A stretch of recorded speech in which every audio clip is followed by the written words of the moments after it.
from Taunton, Boston, and even New York City. Let's get right over to Juli McDonald live in Taunton tonight, where it was one of those jackpot zones, Juli.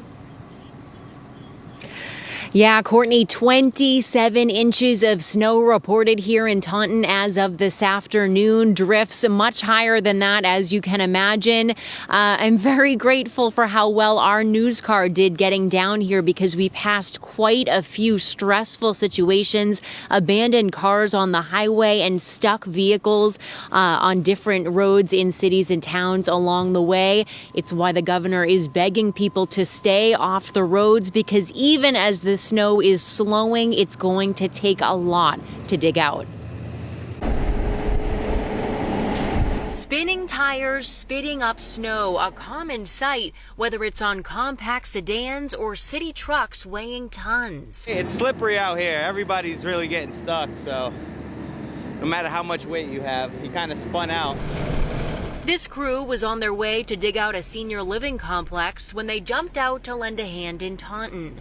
Getting this city plow back on the road took a good half hour of sweat and sand. Small examples why Governor Maura Healey is imploring drivers to stay off the roads, issuing a travel ban for Bristol, Plymouth, and Barnstable counties. It's a serious situation there. We've got to be able to get snow cleared as quickly as possible so that we can get power restored as quickly as possible. And that's why we don't need people on the road who shouldn't be on the road, because we end up with people get into accidents, their cars, go off into a ditch.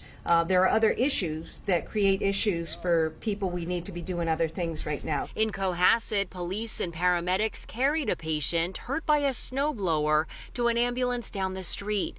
Then the ambulance had to be dug out.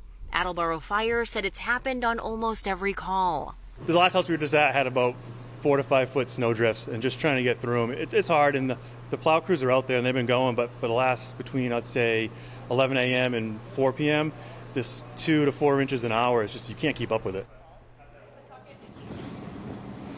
And Attleboro Fire said they had quite a few medical calls for carbon monoxide alarms, those vents blocked by snow on people's homes and then nat gas backing up into their residences. So reminding people to make sure those areas are clear on your house. And also that fire lieutenant said that this is what they call heart attack snow. This heavy, wet snow can be really straining on your heart, on your muscles. You can't do it all at once. So he recommended 15 to 20 minute increments of shoveling this heavy snow to give yourself a break. Live in Taunton tonight, I'm Juli McDonald, WBZ News. Juli, thank you.